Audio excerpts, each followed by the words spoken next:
Fine. All right. So, first and foremost, I want to say call, halal, abanaw Yahweh by Hashem Hamashiach Yahushai. And so I praise to our Heavenly Father in the name of who the world inwardly calls Jesus Christ.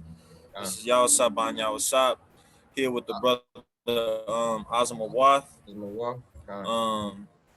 And we are about to pretty much go into a short, well, we'll try to make it a short lesson, going over the topic of chariots, angels, UFOs, these names, these titles, and what they have in common, and how they are all one and the same, pretty much, from a biblical perspective.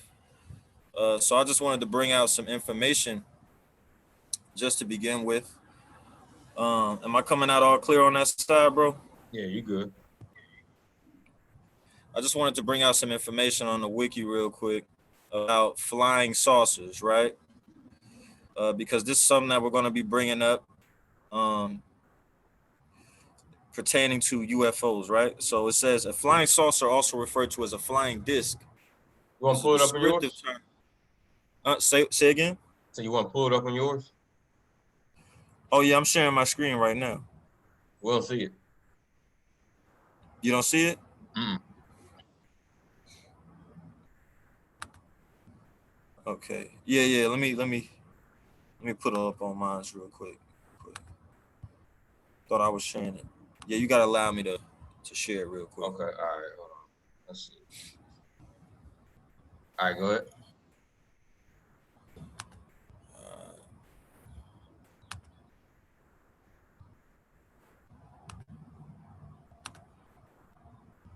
Uh, you can see my screen. It's about to. It's about to start loading.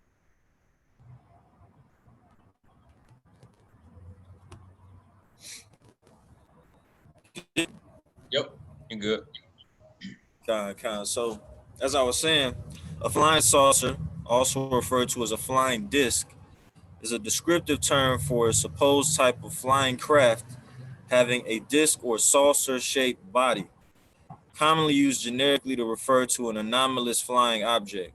The term was coined in 1947, but has generally been supplanted since 1952 by the United States Air Force term unidentified flying objects. Right? That's what the acronym UFO stands for, as it says, or UFOs for short. Early reported sightings of unknown flying saucers usually described them as silver or metallic, sometimes reported as covered with navigation lights or surrounded with a glowing light hovering. I'm going to read that again. Sometimes reported as covered with navigation lights or surrounded with a glowing light hovering or moving rapidly, either alone or in tight formations with other similar craft and exhibiting high maneuverability. Right? Now, I have this book in front of me. It's called Ancient Aliens, the official companion book um, from the producers of Ancient Aliens, uh, the TV series that came out on the History Channel not too long ago. I want to bring something out in this book. In the way in the back of the book,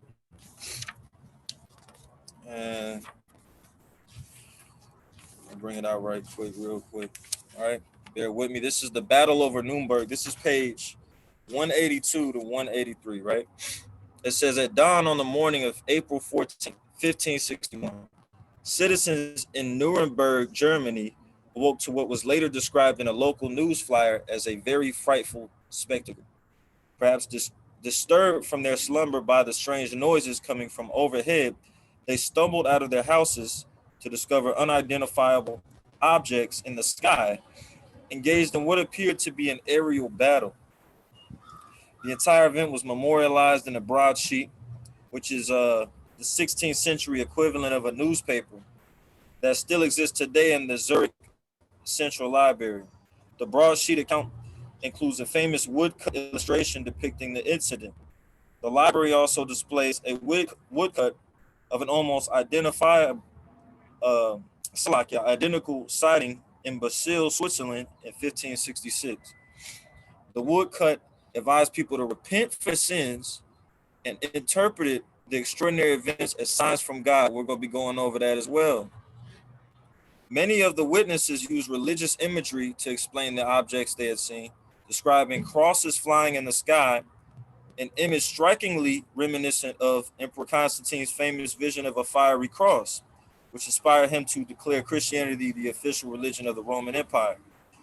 Though we may tend to think of UFO sightings as distinctly modern phenomenon, which is what we're going to show in a minute here, because only recently have people begun to take this seriously, as we're going to see stated by, or we're going to see that it's something that we need to take seriously now in this time, which is something that's going to be stated by the news reporter in the video that we're going to show next, right after I'm done reading this. It says, incidents like the sighting over Nuremberg is shockingly common, going all the way back to antiquity, from Roman orator and senior senator Marcus Tullius Sicarios, or Ciceros. I don't know how to pronounce this guy's name correctly, right? But we know he was a Roman orator and senior senator. His account of witnessing a bright spherical object appearing in the sky and then dividing into several smaller spheres, to Christopher Columbus's recording of a UFO sighting in logbooks of the Santa Maria, to 19th century Japanese testimonies of encounters with a strange craft, which seemed to link to one of the single most documented sightings of all time. The late 20th century incidents in Rendlesham Forest, halfway around the globe in the United Kingdom, right? So that's just a small piece of what this book talks about, right? And it goes into it pretty much later on, like as you read on it, it actually goes into how, you know, these unidentified flying objects, these UFOs, have intervened in human affairs throughout history at different points in time, and for what almost seemed like no reason at all, from the worldly perspective. But we're gonna go into why we see these things um, as we go into this lesson, right? I But got a precept on just that. for an example of what we're talking about looks like, I'm gonna go ahead and let Azam share his screen real quick, and he's gonna show the video. And tell me if you can hear it, all right? Kind. Oh, no cap. What the fuck? What? Can you hear it? Bro, what? Yeah, I see it. I hear it too. You see this shit? Well, for decades, only crackpots and crazy people believed in UFOs. That's what I thought anyway. And then in recent years, it turns out that governments have been taking them seriously all along, very seriously. Nick Pope is a journalist who has spent years researching UFOs for the British government. He says that UFOs aren't just real. They also frequently come close to President. Other things. Nick Pope joins us tonight. Nick, thank you very much for coming on. So it's really not a question of, do governments believe UFOs are real? Yes, they do. The United States government does. The British government does. The question is, do they have any idea what they are, where they're from? Well, we don't. We keep an open mind on it. We don't rule anything off, take nothing off the table with this. Our point really is that whatever these things turn out to be, there is a... And you'll notice, like what you saw just before this part of the video, where they're showing this clip, the last clip they just showed, in the clouds, it was like a flying saucer, right? Something shaped like a flying saucer. What was described and what I read in Wikipedia concerning flying saucers, or these flying discs. And the clip before that, it didn't look like flying saucers. It looked like stars, and like a whole bunch of stars or balls of light in formations, right? We're going to go into explaining why or how pretty much and why these UFOs appear in these different ways from a biblical perspective later on as well. But that's just something I want y'all to pay attention to as well before we go into the biblical part of it. But go ahead. I got a quick precept on that. Being like a flying saucer.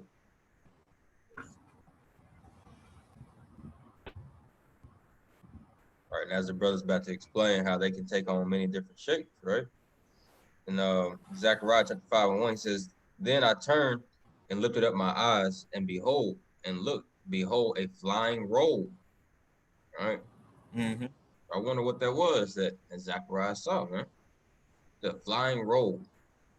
Of course, it wasn't a flying sheet of, some biblical text, some rolls of, or scrolls.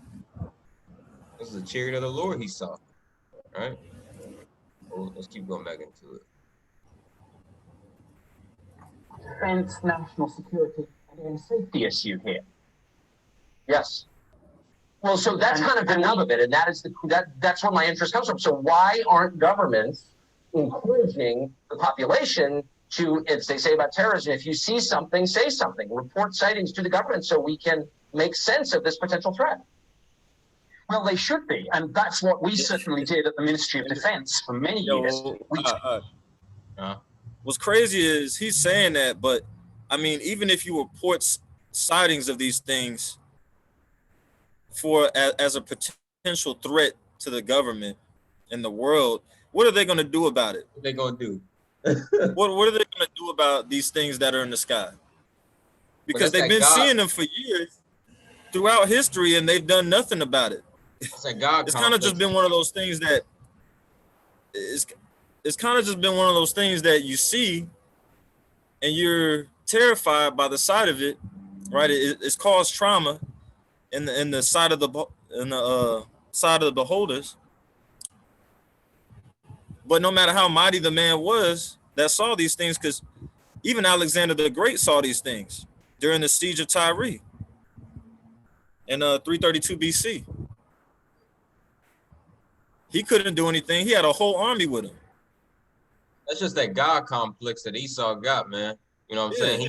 He wants people to put their faith and trust in him that he's going to protect and save them. When Esau, the Bible says in Jeremiah 49, in those days, Esau's heart is going to be turned into a woman's heart, man. Exactly. Right? Esau can't do a damn thing about the chariots of the Lord, man. And they know it. Mm-hmm. And though they're afraid, they're going to try to fight back, but they still going to be wiped out, right? Mm-hmm. And God is the one that's going to put that spirit inside of them to continue to try to fight back. Just so you know, exactly. so he could flex. Just how he flexed, just how he put that spirit in Pharaoh, hardened Pharaoh's heart, right? Just to aggravate Pharaoh, just so he could display his mighty, man. Display his might and power. Exactly. And this was going on during they had UFO sightings that were reported during World War II.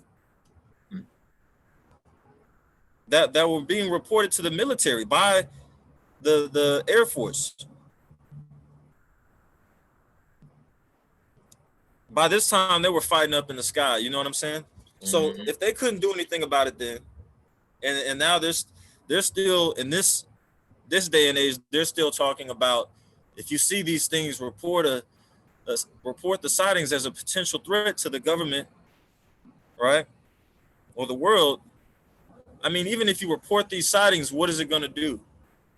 When we just look at how we've been handling this throughout history, it seems like all we can do is look and hope to God that be amazed and hope to God that it's not for our own destruction.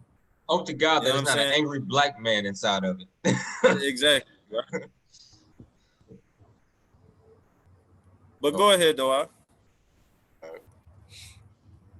Very seriously, our own pilots were seeing these things. We were having radar operators track them. And we knew, again, through intelligence and through open source material, we knew that the Russians and the Chinese and others were working on this too. The problem was that just the pop culture baggage from the term UFO, flying saucer, little green men, people don't take it seriously, but they should. people have asked you. I think this part is just a whole lot of talking. So All right. we can pause here and get right into the Bible, right? All right. But concerning what we're seeing here in this footage and what was talked about earlier, I'm going to go into the flying saucers first, right? So in Ezekiel, we actually see these flying saucers being talked about, right? If you want to pull that up on a blue letter, or you want to pull it up on a blue letter, right? What you want to pull up? Ezekiel chapter 1, right? Oh, okay. Ezekiel chapter 1, because in Ezekiel, we see these flying saucers or discs that are described in Wikipedia and that was shown in the video footage in one of the clips. Mm-hmm. We see these things being talked about by Ezekiel the prophet. It's something that he saw, right? So just start off at 4 and 5 to get a little bit of context of what's being talked about here. This is Ezekiel chapter 1, verse 4. Uh-huh. And I looked, and behold, a whirlwind came out of the north, a great cloud, and a fire enfolding itself. Brightness was about it.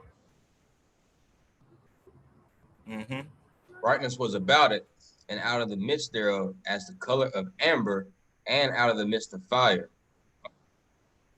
Right. Go ahead. So Ezekiel is explaining this the best way that he can. We have to understand this. Right? When Ezekiel saw this thing, you know, and he described it, the scribe that wrote down what he saw wasn't going to put UFO. You know what I'm saying? He's not going to put that. He's not going to put down flying saucer, right? What we're seeing here, what we're reading here is Ezekiel's best description of what he's seeing, right? And look where he said, he saw, Now, I was he just saw about to a whirlwind. Go ahead, though. No, you go ahead.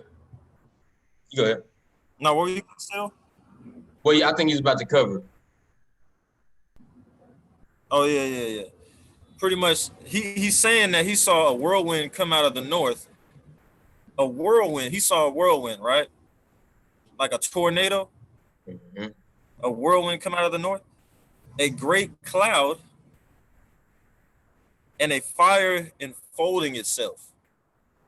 Right? A fire enfolding itself. And a brightness was about it. And out of the midst thereof, as the color of amber.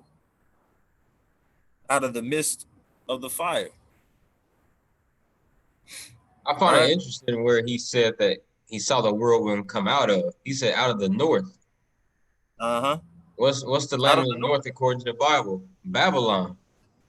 Because you know this is more likely the spirit having him envision, right? Modern day America, right? This is why in Jeremiah chapter 23, verse 7 says, "Therefore, behold, the days come, said the Lord, that they shall no more say, the Lord liveth, which brought up the children out of the land of Egypt. But the Lord liveth, which brought up and which led the seed of the house of Israel out of the north country." He said he saw the north, he saw the whirlwind come out of the north. All right? Out of the north. Oh. All right. We're gonna talk about that. Right? But going on to verse 5 though. Verse 5. Also out of the midst thereof came the likeness of 4 living creatures, and this was their appearance. They had the likeness of a man, and every one. So hold on real quick, So we're gonna stop at verse 5 real quick and jump to verse 15 and read all the way through 21. But real quick, it says, also out of the midst thereof came the likeness out of the mist, right? Of that colored, that amber in the right in the midst thereof came the likeness of 4 living creatures. So something came out of this thing, had the likeness of 4 living creatures, and this was their appearance. They had the likeness of a man. So it's about to describe what these living creatures came out of when we go when we skip down to verse 15 and read through 21. All right, verse 15 says, now as I beheld the living creatures, behold, one wheel upon the earth by the living creatures with his four faces. The appearance All of right, the so there's a wheels, wheel. Go ahead though. the appearance of the wheels and their work was like unto the color of a beryl, and All right, so the wheels themselves was like unto the color of beryl, right? Go ahead. and they four had one likeness, and their And they appearance four had one likeness, and what was their appearance?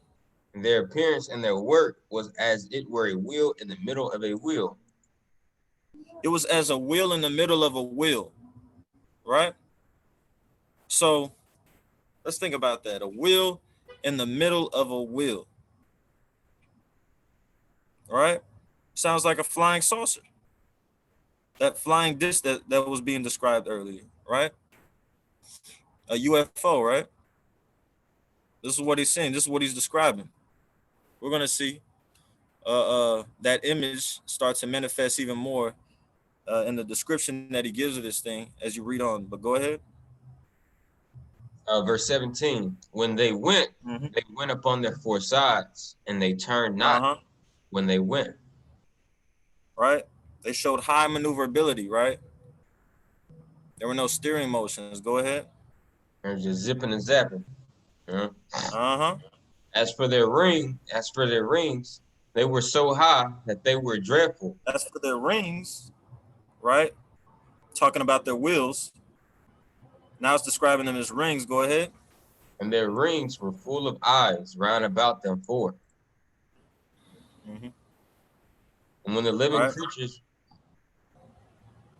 So the rings had eyes around them is what's described. How Ezekiel is describing these wheels inside of a wheel, right? The ring of these wheels had eyes inside of them, right? Sounds exactly what Wikipedia describes as a flying saucer, right?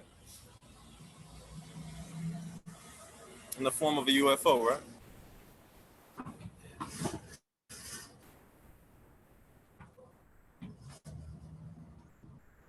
you ready? Go ahead, though. We're gonna talk about what those eyes are in a minute, though. Go ahead. All right. Verse 19. And when the living creatures went, the wheels went by them. And when the living creatures were lifted up from the earth, the Right. wheels were lifted up. Right. Go ahead. Whithersoever the spirit was to go, they Now it's went. referring to the living creatures as a spirit. We're gonna make sense of it all. Go ahead. Wheresoever the spirit was to go, they went. Thither was their spirit to go. And the wheels were lifted up over against them. The The spirit of wheels were living lifted up over against these spirits, over them. Right? Go ahead. the spirit of the living creature was in the wheels. For the spirit of the living creatures was in the wheels. When those went, these went. And when those stood, these stood. And when those were lifted up from the earth, the wheels were lifted up over against them. For the spirit of the living creature was in the wheels. Right? So we can see that these living creatures, right? The spirit of the living creature, that's being described here in Ezekiel, they use these wheels to pretty much as transportation, as a method of transportation. Right? Now, in the Bible, we hear about chariots, right? We hear about chariots in the form of back in that time, for the most part, it was a form of transportation that was operated by horses, pulling pretty much carriage like mechanisms, right? And this is how people were transported, if not on horseback or donkey back or on elephants at even some points in time in antiquity, right? Now, being that they referred to that form of transportation as chariots at that time. If they seen something that was used as a method of transportation in the air, it seemed like they would have described it the same way. They would have called these things chariots, right? And that's what these things are called. And the things inside them, it says the spirit of the living creatures. What these really are angels. And we're about to bring that out real quick. We're about to bring both of those things out through the Bible, through the spirit. So give me Psalms 104, verse 1 real quick.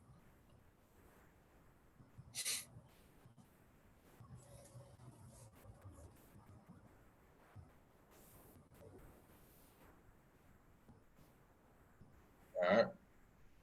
All right. This is Psalms It 104, says, verse 1. Bless the Lord, O my soul. O Lord, my God, thou art very great. Thou art clothed with honor and majesty, who coverest thyself with light as with a garment, who stretches out the heavens like a curtain, who layeth the beams of his chambers in the waters, who maketh the clouds his chariot. He maketh the what his chariot? Clouds his chariot. He makes the clouds his chariots, meaning his method of transportation. And we're going to see how he makes them his method of transportation in a minute, but keep going. Who walketh upon the wings of the wind, who maketh his angel spirits. He maketh his what spirits? Angel spirits. He makes his angels spirits. So the spirits of the living creatures that Ezekiel was talking about, those spirits that are inside of the wheels, which we understand to be UFOs, what people call UFOs nowadays, right? Flying saucers, flying discs, right? Those are angels that are inside of these things, right? What people would call aliens, right? From a worldly view, right? We would see them from a biblical perspective as angels that are operating these things and using these things as a form of transportation. Now it says in verse 3 that the Most High, he makes the clouds his chariot, right? And I asked the question, how does he make the clouds his method of transportation? Because that's what a chariot is. It's used as a method of transportation, right? Just like these wheels are used as a method of transportation in Ezekiel for the angels. We're going to see how he makes the clouds his chariot. Give me a Psalm 68 and 17.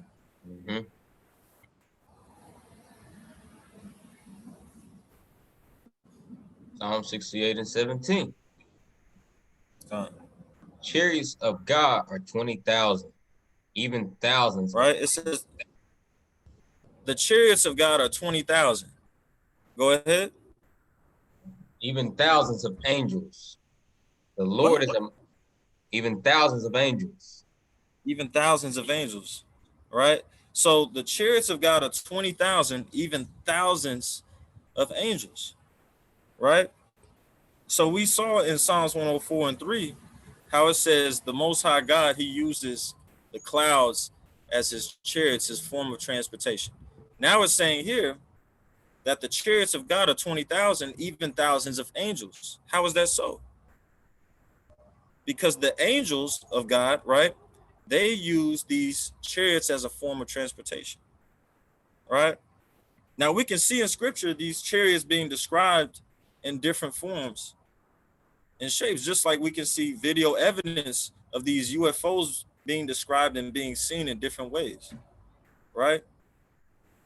But in the scriptures, it adds to that, and it says not only are these things seen as, balls of fire in the sky, as sometimes, and not only are these things seen as flying saucers, but these chariots that these angels are traveling in can also appear to be clouds.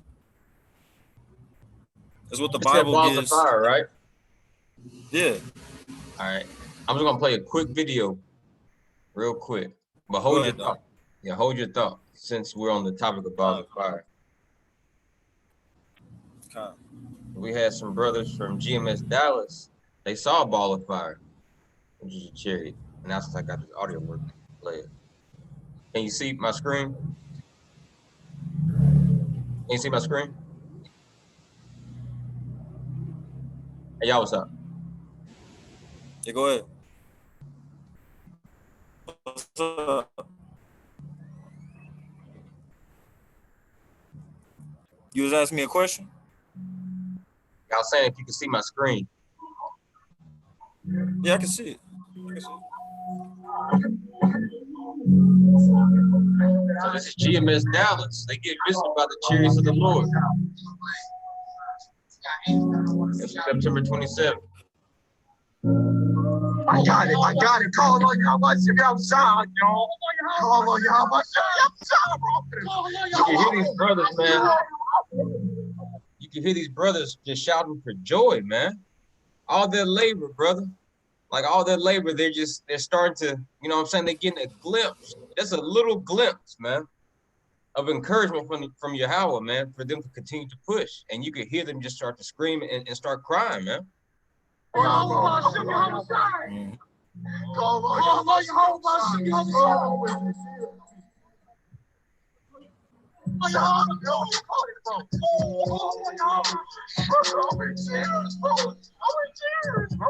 swear, bro.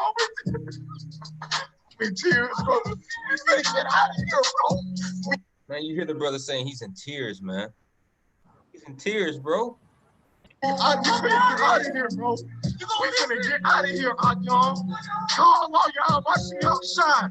Call her long, bro. Call her long, Yahweh, by Hashem Yahushua, brother.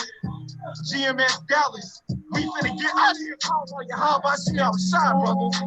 Call on Yahweh, by Hashem Yahushua, brother. Oh my God. I got the video. I call my shit. Bro, brother, oh my God, bro, it's up there, brother. It's up there, bro. Bro, they flew over us, we was over there. Hey, better right there. Two of them. Bro.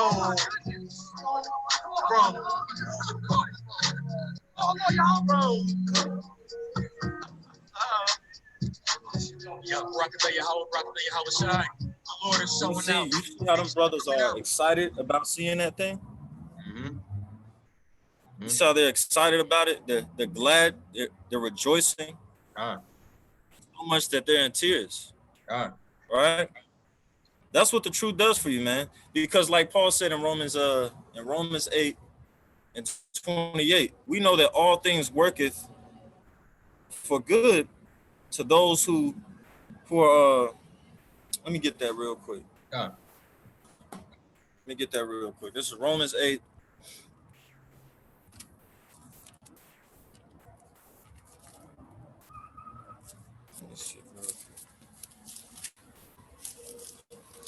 This is Romans 8 and verse 28. It says, and we know that all things work together for good to them that love God, to them who are the called according to his purpose, right? This is something that we know, right? And knowing that these brothers know what's good, right? They know what the love of God is according to 1 John 5 and 3, right? Like it says, 1 John 5 and 3. It's written, for this is the love of God, that we keep his commandments, and his commandments are not grievous, right? So the love of God is keeping his commandments. And Paul said, and we know that all things, right? All things work together for good to them that love God, to them who are the called according to his purpose. This is something that we know. So when you see those brothers rejoicing when they see these chariots, right? It's not something that they see and they're afraid, and because it's Isaiah talks about that in Isaiah 33, right? About how the sinners in Zion are afraid, right? The sinners in Zion are afraid because they don't know what's going on when they see these things, right? They're dismayed like the heathens are, right? But the Most High's instruction to us, as we can see in Jeremiah, the Most High's instruction, he says in Jeremiah chapter 10, verse 1 and 2, he says, hear ye the word which the Lord speaketh unto you, O house of Israel. Thus saith the Lord, learn not the way of the heathen.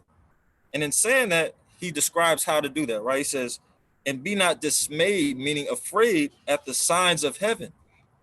For the heathen are dismayed at them, right? Just like we saw the news report, right?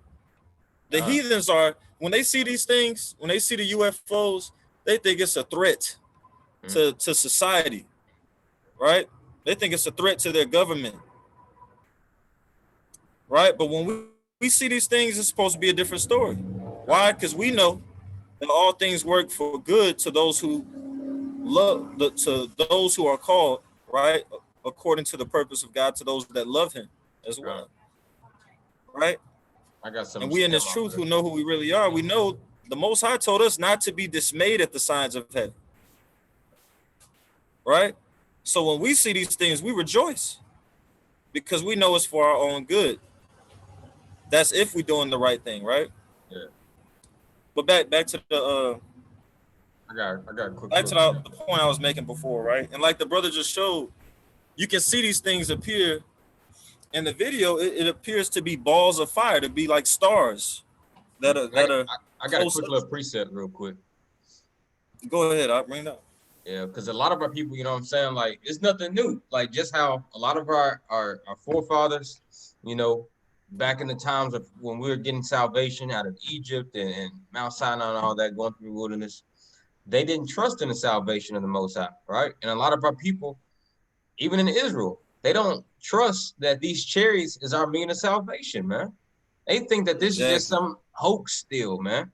You know, and the Lord, he ain't dealing with men and women like this, right? You need to have faith in what your mechanism and what that vehicle of transportation is to get your ass out of Babylon, right? This is why we're doing videos like this, to educate our people, to let them know through scripture, showing them scripture, look, this is your means of transportation, because if you're not sure about this, he's not going to save you out of this. You have to know that this is how you're going to be saved, right? This is your vehicle, right? Let me get this. This is Psalms chapter 78, verse 21. Therefore, the Lord heard this and was wroth. So a fire was kindled against Jacob, and anger also up against Israel, because they believed not in God and trusted not in his salvation. They didn't trust in the salvation, man. And of course, we get salvation through Yahushua, because he's in the midst of those chariots, commanding those angels where to go, right? But our vehicle of salvation, didn't trust in himself, succor them, right, and redeem them. Our vehicle of salvation are those chariots, man. All right. Exactly. And like it says in Isaiah 33, and where's that at? I think it's verse 6. I got it written down. I got Isaiah 33:6. Yeah, it's Isaiah 33 and 14. Oh, 14. And 14. Okay. It says, the sinners in Zion are afraid. Right? That's really, if you were Israelite during the time of our redemption out of this captivity, when that starts to come to pass, that process starts to happen in which we're redeemed out of this place. If you haven't been doing the right thing, if you ain't been showing that the love to God that he requires you to show to him as an Israelite, you're going to be afraid when you see these things, because from the worldly perspective, it's going to look like an alien invasion. It's going to look like Independence Day. I mean, there's no way around.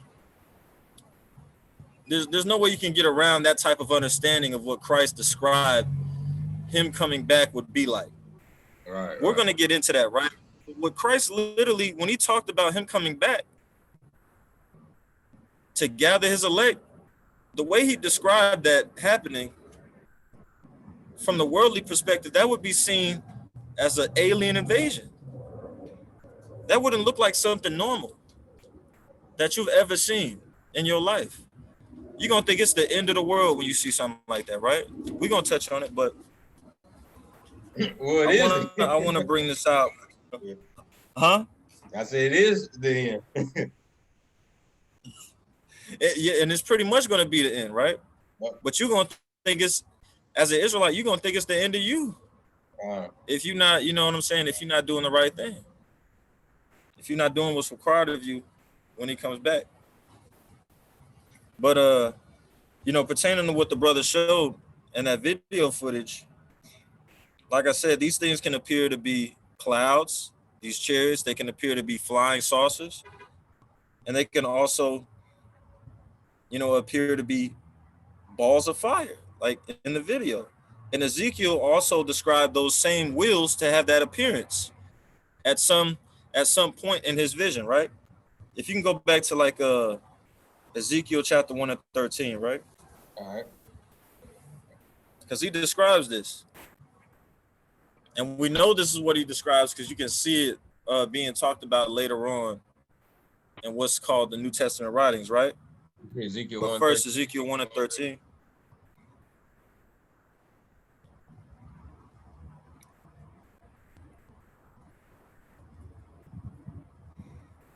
Says, as for the likeness of the living creatures, their appearance was like burning coals of fire. Their appearance was like burning coals of fire. Have you ever seen a burning coal in a fire before? That thing lights up. Their appearance is like burning coals of fire. Go ahead. And like the appearance of lamps. Like the appearance of lamps. Go ahead. And it went up and down among the living creatures, and the fire was bright. It went up and down among the living creatures, and the fire was bright. Go ahead. And out of the fire went forth lightning. And out of the fire went forth lightning. And that's describing the method, the speed in which it traveled, right? Because you can read down to verse 14 and it talks about it. And the living creatures ran and returned as the appearance of a flash of lightning. Right? That's how fast these things moved. It was as the appearance of a flash of lightning. One moment you see it, and then out of nowhere it's just gone. Yep. And a lot of people that's thinking of, like, when they look in the sky and they see a shooting star, man, a lot of times those be chariots. A lot of times those be chariots. I just saw one like 2 weeks ago. I was on the phone with Brother Knockawan, and I was getting some groceries out of my car, and I looked around like I guess the Lord just had me to fix my eyes upon the sky, right? And next thing I know, I just saw the so-called shooting star, and it just went away, man. But I know what that was. That was a chariot. All right, but check this out though. Go to because those wise men that was sent to Herod in the days of Christ after his birth, they described this. They described seeing the same thing, right? Go ahead, Matthew 2 and 9 real quick. They saw the same thing that Ezekiel saw right here in his vision. Matthew 2 and 9. They had heard the king, they departed. And lo, the star, which they saw in the east. The star, which they saw in the east, right? Go ahead. Went before them till it came and stood over where the young child was. Right. So you think about it, right? Like, that looked just like, I said, that looked just like the star that we saw in GMS video, man. Exactly, right? So you think about it, that these wise men, they described seeing a star that they saw in the east, and it went before them, it moved, and then it came and stood over where Jesus was as a child. This thing didn't just shoot across the sky and disappear like an ordinary shooting star, right? This thing moved across the sky and then was just pretty much hanging over where Christ was. It showed them the way to where he was. What they're describing, and that shows you what they're describing there isn't just a star. It's not just it's not literally a star. They're just describing it the best way they can describe it. Just like Ezekiel was describing those UFOs the best way he could describe it. Right? Now, back in Ezekiel, in chapter 1 and 18. Look what it says in verse 10. When they saw the star, they rejoiced with exceeding great joy, just like our brothers from GMS. Wise men. Wise men. That's what wise men do when they see these things. When they saw the star, they rejoiced with exceeding great joy. Those brothers from GMS, they started crying. That's how joyful they was. They started praising the Most High God. Bashima Mashiach Yahushua, right? That's a wise man's reaction. There's nothing new under the sun. You see how that you see how that wise saying even applies. Bro, don't count me, but I believe it was 3 of them in that video as well. I believe it was. I had to look at the elder's video, but he talked about them. I believe it was 3 of them. Hey, see, hey, nothing new under the sun, right? Oh. But back in Ezekiel chapter 1 and 18. In Ezekiel 1 and 18, right? Because I said we was going to go into this, into what these eyes are actually describing here. It says, as for their rings, they were so high that they were dreadful, and the rings were full of eyes round about them 4, right? So, and it's talking about those 4, pretty much all 4 of those wheels he saw inside of a wheel. All 4 of them had 4 eyes, pretty much. All round about the wheels, which are being described as rings here in Ezekiel 1 and 18. Now, what these are, or what they're used as, is pretty much like a surveillance system for the Most High, right? And he uses these chariots that they travel in, these angels that they travel in, as pretty much a surveillance system to watch over the inhabitants of the earth, pretty much. And we can see that being talked about in Zechariah 4 and verse 10, if you want to bring that out.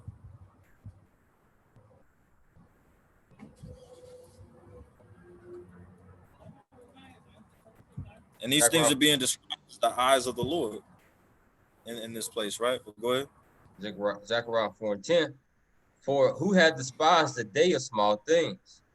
For they shall rejoice and shall see the plummet in the hand of Zerubbabel in those 7.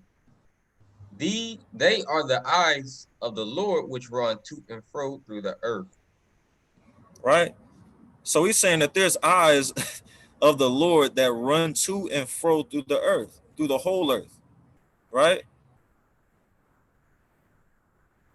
Right? So the eyes that it's describing here being as the eyes of the Lord is actually those eyes that are surrounding those wheels in which the angels travel in, right?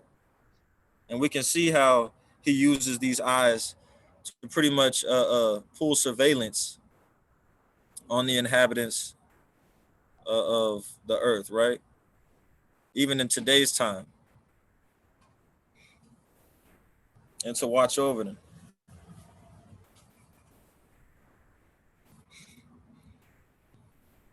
Man, Most High cold, bro. Mm-hmm. Oh, man. Now, going into how these chairs pretty much turn from a cloud, and they turn into, balls of fire, and then into pretty much flying saucers. And why this change is needed, pretty much that what I'm going to explain here is pretty much that is determined pretty much by what means the Most High is planning to interact with the inhabitants of the earth, or interfere with human affairs, and what would help us best perceive these things at what time, right? Because you can see an example of this in Exodus chapter 13, verse 20 to 22. You can see an example of these things, right? Exodus 13, verse 20. And they took their journey from Succoth and encamped in Etham, in the edge of the wilderness. And Yahweh went before them by day in a pillar of a cloud and led them the way. In the pillar of a cloud, he he went before them by day in a pillar of the cloud, right? Go ahead. And to lead them by the way, and by night in a pillar of fire. Mm-hmm. So we can see that this cloud went before them by day, right? Because clouds are out in the daytime, right? That's something normal to see in the daytime. Clouds, right? Outside. When you look up right now, you're not gonna see no stars if you outside, except the what they would count as the star, which is being the sun. Except that, right? But for the most part, when you're in the daytime, you would see clouds outside for the most part. Like if you're gonna see something other than the sun in the sky. So he used a pillar of a cloud to lead them by day, would make sense. And then by night, he used a pillar of fire. All right? Because it's nighttime. You can hardly see clouds at nighttime. All right? Go ahead. Depending on what type of night it is, but go ahead. He took not away the pillar of the cloud by day, nor the pillar of fire by night from before the people. All right? So it appeared to be fire at nighttime, of course, clouds in the daytime. But what I also want to go into from this point is that they're being described as pillars, right? Now, these pillars, we can also see in another place, these same pillars that are being talked about right here are described as ladders in the vision by Jacob. It's described as a ladder. Can you give me that in Genesis chapter 28 and 12, right?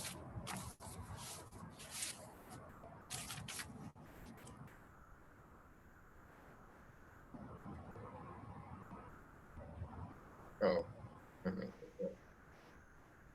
And he dreamed, and behold, a ladder set up on the earth, and the top of it reached to heaven.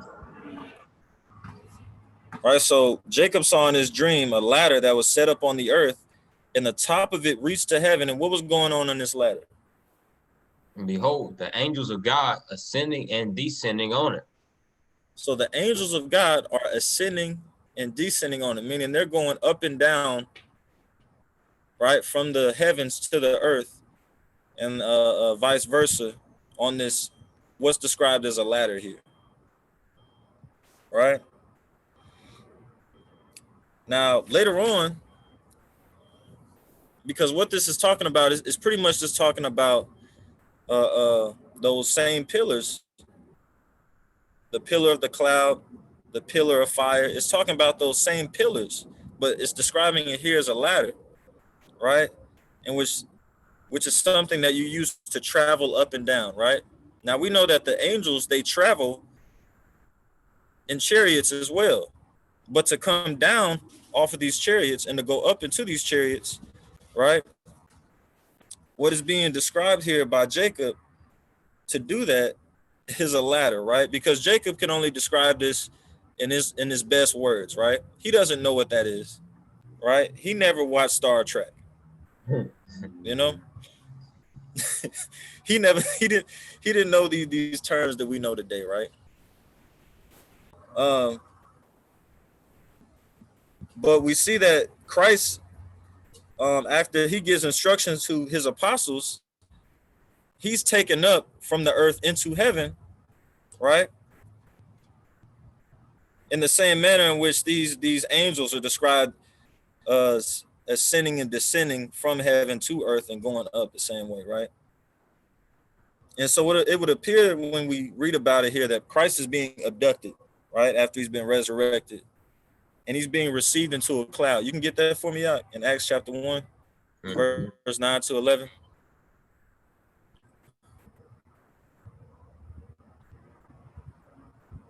It's Acts chapter 1, verse 9. And when he had spoken these things, while they beheld, he was taken up, and a cloud received him out of their sight. And while so Christ, when he was done speaking to them about the things concerning the kingdom, he was taken up, and a cloud received him out of their sight. And I don't know about anybody that might be watching this video, right? But me personally, I've taken a plane before to get to another state.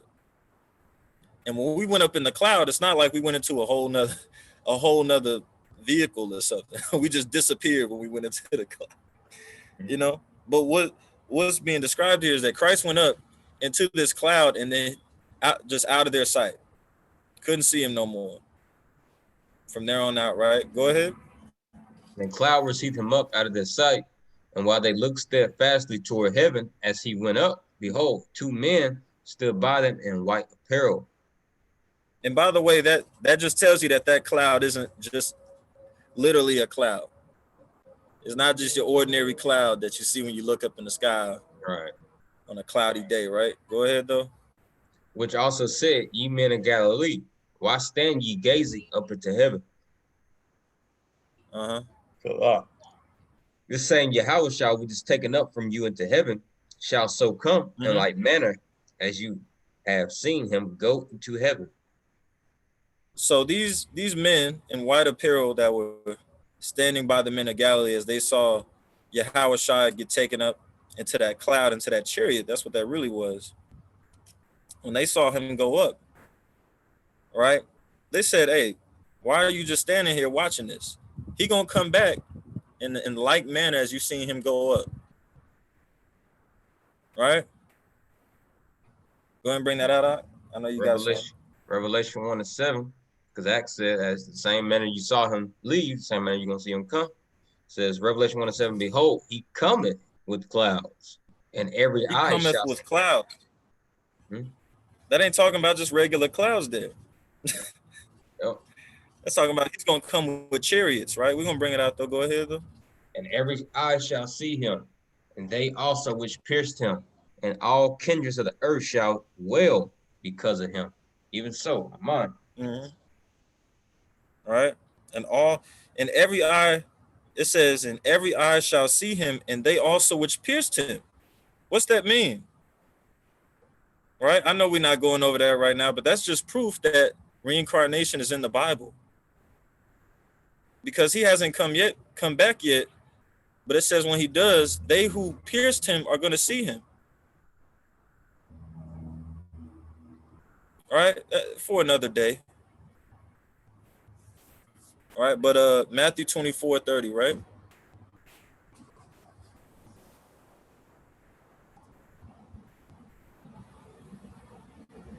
Look at Matthew 24:30. And then shall appear the sign of the Son of Man in heaven, and then shall all the tribes of the earth mourn, and they shall see the Son of Man coming in clouds of heaven. Just described in Revelation 1:7, right? They're going to see the Son of Man coming in the clouds. That's why they're going to be mourning. They're going to be mourning when they see the Son of Man coming in the clouds of heaven with power and great glory, meaning with those chariots, which is about to describe. Go ahead. Of heaven with power and great glory, and he shall send his angels with a great sound of the trumpet, and they shall gather together his elect. And we understand through scripture that his elect, they're likened unto wheat, right? And they're being separated from the chaff, right? And I got a precept in Proverbs. He shall gather together his elect from the four winds, from one end of the earth to the other. Con, you want to bring out that precept? Con. Book of Proverbs 20:26, all right, with the elect being likened unto wheat, right? In the parable of Matthew 13, it says this in Proverbs 20:26. A wise king scattereth the wicked, right? A wise king scattereth the wicked and bringeth the will over them. See that? So Yahweh, he scattered the wicked, right? He scattered these wicked Israelites into four corners of the world by the way of slavery, right? And he bringeth the will, which is these chariots, over them. To gather them back up. Yeah, that's what's being described in Matthew 24. Let's see. Yeah. Proverbs 20:26 in the NLT says, a wise king scatters the wicked like wheat. Like wheat. Then runs his threshing wheel over them. His threshing, what is a threshing wheel for? That's used in the agriculture world where the farmer basically you got that sickle, man, and he's separating the wheat and the chaff. Right? Let's look at this real quick. Jeremiah 51 and 33. Because Babylon is known as that threshing floor. This is where this threshing gonna go down at, right here in America. It says, for thus saith the Lord, for Yahweh of hosts, the God of Israel, the daughter of Babylon, this is America, is like a threshing floor. Right? He says that he threshes the wicked like wheat, man. It is time to thresh her yet a little while, and the time of her harvest shall come, showing you, right, that most of this threshing is going to mainly happen right here in the daughter of Babylon. Because this is a threshing floor. This is where the nitty gritty go down. All right, you go ahead. Kind of right. But back at Matthew 24, 30 to 31, right? And when that threshing happens, right, what we can see being described in Matthew 24, verse 31, right? It says, and he shall send his angels with a great sound of a trumpet, and they shall gather together his elect from the four winds, from one end of heaven to the other, right? Mm-hmm. From the worldly perspective, bro, that's going to look, like I said earlier, it's going to look like an alien invasion. So if you haven't been laboring in this truth and trying to get that oil and keep your candle lit, or if you just, or when this truth was brought to you and you heard it and you treated it like it was, you know what I'm saying, like you treated it like it was off-brand cereal. You know what I'm saying? He gonna treat you like off-brand cereal. He gonna treat you like that. When you see this thing, it's gonna look like the end of the earth. It's gonna look like Independence Day. You know, you're not gonna know what to do. You're gonna go crazy. You might commit even more sin. Just looking at it. Just because you don't know what it is. You don't know what they're gonna be there for, right?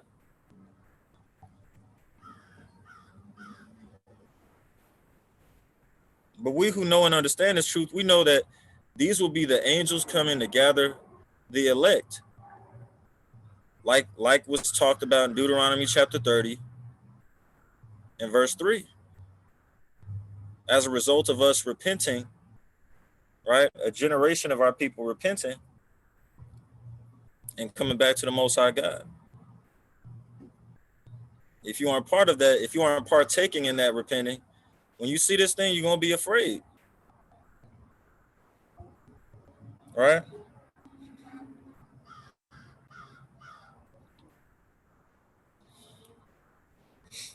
And it's going to look like an alien abduction. It's going to look like a mass alien abduction at that. But it wouldn't be the first time we see that being described in the Bible. All right, because like I said earlier, there's nothing new under the sun, right? We can actually see it in 2 Kings chapter 2 and 11. That's where it's talked about for the first time, right? That's where we see our first alien abduction, right? 1 Kings 2 and 11. And it came to pass, as they still went on and talked, that, behold, there appeared a chariot of fire. Appeared a chariot of fire. And what happened after that chariot of fire appeared, man? All right, and the horses of fire. Mm-hmm. And parted them asunder. And Elijah went up by a whirlwind into heaven. See that? It says Elijah, a chariot of fire appeared. And then right after this, Elijah went up by a whirlwind into heaven. That sounds like alien abduction, don't it? Mm-hmm. That's what like the modern day worldly like, say someone didn't even understand the truth back in that time, right? And they seen that, right? Like another nation, a heathen seen that back in those times. Yep. You seen Elijah get taken up in a whirlwind by a chariot of fire. They would have lost their damn mind. Yep. Right? Yep. Whatever, their breeches would have been unwearable after that point, right? Mm-hmm. Matter of fact, I think back in those days, they just washed the breeches if they like shit on themselves or pissed on themselves. They just washed them and put them back on, right? But they would have definitely done something like that if they had seen it, because they didn't know what that was. But it was an alien abduction. All right. Now we see it talked about again in Ezekiel chapter 3 and verse 12. Shortly after he sees these UFOs in a vision.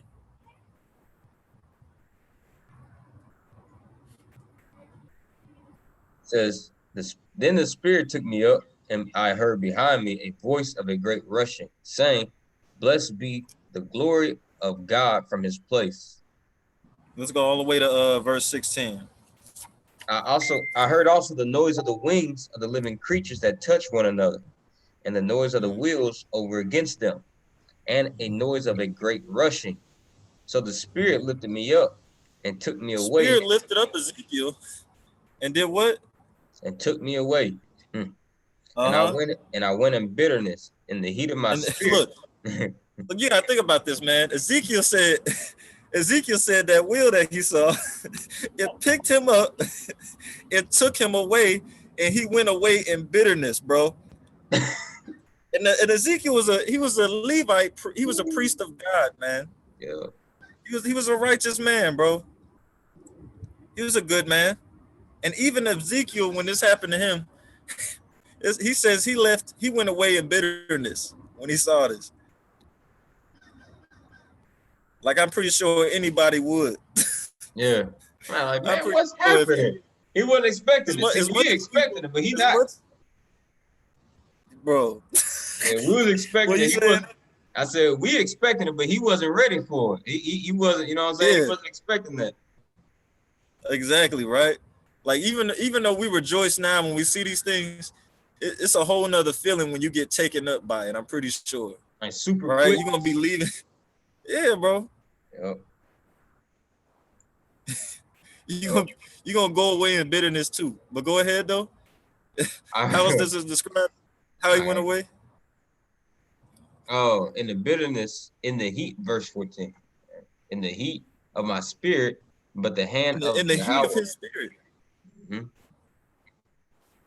Go ahead though. But the hand of Yahweh was strong upon me.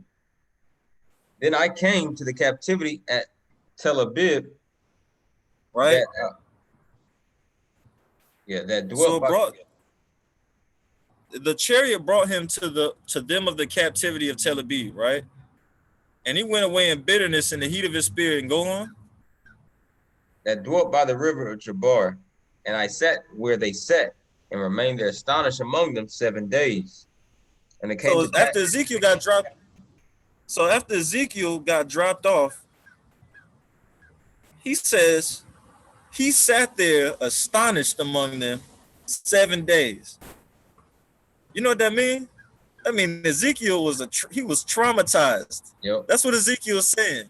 Yep. He says that this chariot took me away and sent me to them of the captivity of Tel Aviv. I went away in the bitterness and the heat of my spirit, right? And when I got there, I was traumatized for 7 days. That's what Ezekiel's saying from Ezekiel chapter 3, from verse 12 all the way to 15. All right? And it makes sense once you understand that Ezekiel, from a worldly perspective, he had partook in an alien abduction, right? He was a victim of alien abduction, right? Have you ever seen one of them documentaries about that? The people that say that ever said they got taken up by alien. Yeah. And they're ruined for life, man. They can't even go back and be a normal citizen anymore. Yep. If I'm not mistaken, I believe in one of Deacon's videos, he has said that there's a documentary of this damn Edomite. He said that he went up into a damn chariot, and he said that the aliens were just like fucking harassing his ass, like poking him and shit. You know what I'm saying? Hey, I was. Yeah. Hey, yo. Hey.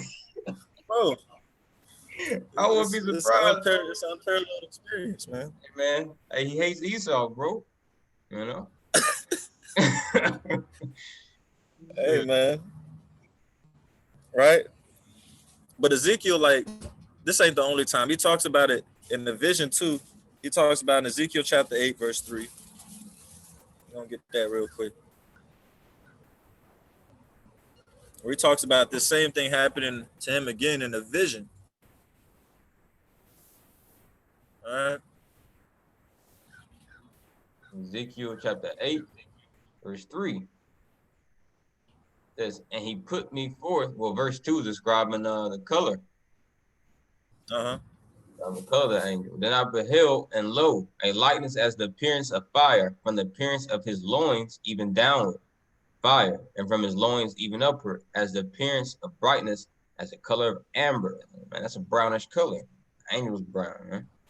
And he put forth the form of a hand, and took me by a lock of my head, and the spirits lifted me up between the earth and the heaven, and brought me. So Ezekiel says in the vision, he was lifted up between the earth and heaven. What's that mean? That he was levitating. All right, he was taken up, and he could see that he wasn't exactly close to the earth, nor was he probably above the clouds. All right. Go ahead, though. And brought me in the visions of God to Jerusalem, to the door of the inner gate that looked toward the north, where was the seat of the image of jealousy, which provoketh to jealousy. Right, where was the idol? To show him an idol, right? And this ain't the last time Ezekiel talks about it. We can see it in Ezekiel chapter 11 and 1 as well.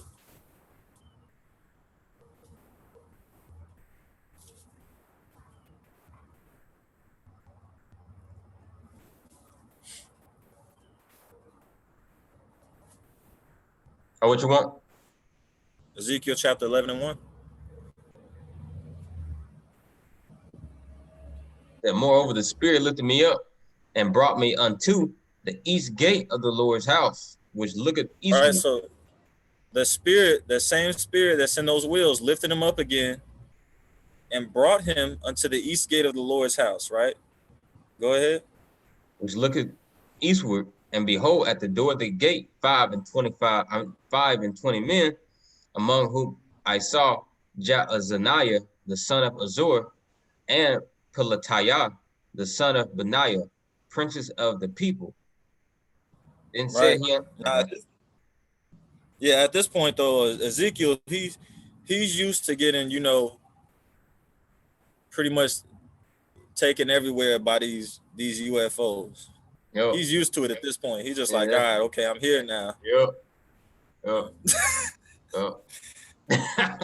He ain't getting traumatized no more by this. It's normal to him now. Exactly. Just another day in the office, man.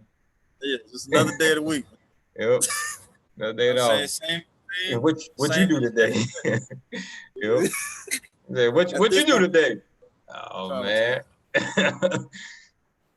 Oh, the usual. Yep. Get dropped off by a chariot. Hey, man, Lord willing, we stay diligent in this work, bro. Shit. Man, we be in them chariots every day in the kingdom, man. Lord exactly, right. Another account I want to get is in Bel and the Dragon. Right? Story of Bel and the Dragon, contained in the Apocrypha, verse 33 to 39.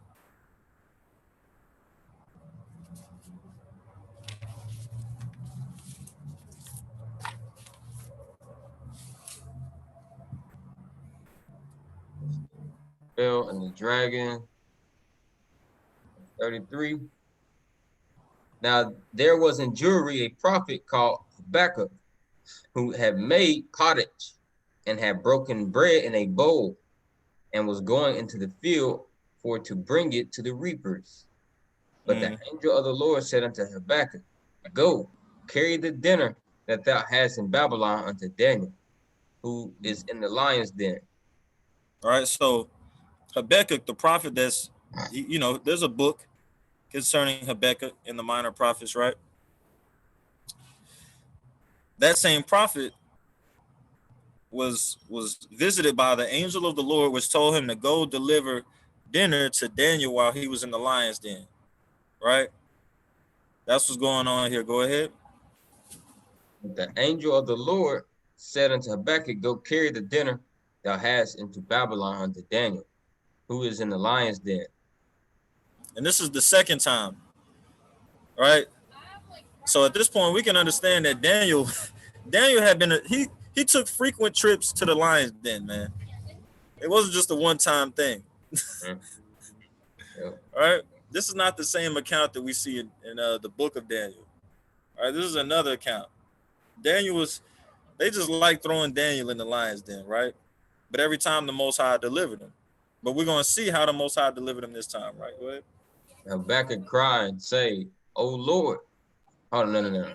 Verse 34. No, verse 35. And Habakkuk said, Lord, I never saw Babylon, neither do I know where the den is. Then the angel of the Lord took him by the crown and bare him by the hair of his head, and through the vehemency of his spirit set him in Babylon over the den. You see that? So the angel, like Habakkuk was like, man, I've never seen Babylon. And the angel of the Lord was like, no problem. took him up by the hair of his head and took him to Babylon. Right? Flew him over to Babylon. Go ahead, though. Verse 37. Verse 37.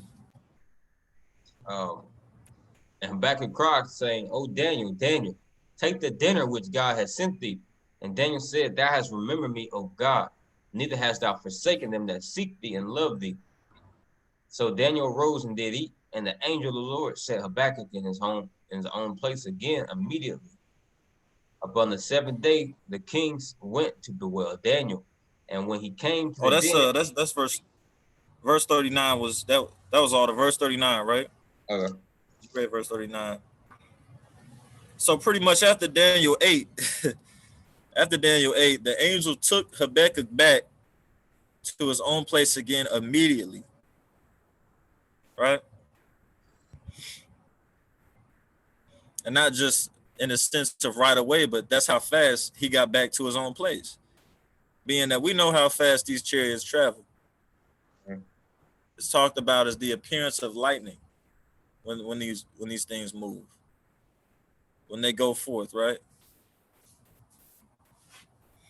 But like I said, we were trying to make it a short lesson. And pretty much I think we've explained pretty much for the most part why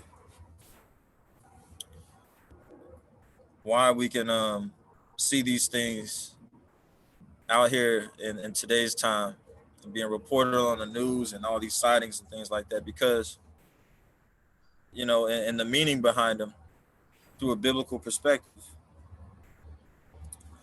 we can understand what these things are. But before we end, there's one thing I don't want my brothers and sisters to be ignorant of, right? Neither did Paul. It's 1 Thessalonians chapter 4 and 13. But I would not have you to be ignorant, brethren, concerning them which are asleep, that you sorrow not, even as others which have no hope. For if we believe that Yahushua died and rose again, even so them which sleep in Yahushua will God bring with him. For this we say unto you by the word of Yahweh, by the word of the Lord, that we which are alive and remain unto the coming of the Lord shall not prevent them which are asleep. For the Lord himself shall descend from heaven with a shout, with the voice of the archangel, with the trump of God, and the dead in Christ shall rise first. Then we which are alive and remain shall be caught up together with them in the clouds. See that? These chariots, man. Chariots, bro. To meet the Lord in the air. Why? Because Psalm 68 says that in the midst, the Lord is in those chariots, man. All right? To meet the Lord in the air. And so shall we be ever with the Lord. Wherefore, comfort one another with these words. All right? And it's a comforting thing to hear. It's a comforting thing to hear that we're going to come out of this captivity, and it's going to be through divine, pretty much through divine intervention.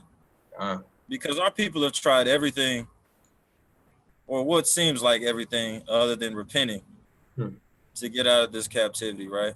We've tried marching, we tried separating ourselves and being, having our own economy in a way. You can see that with Black Wall Street as a main example.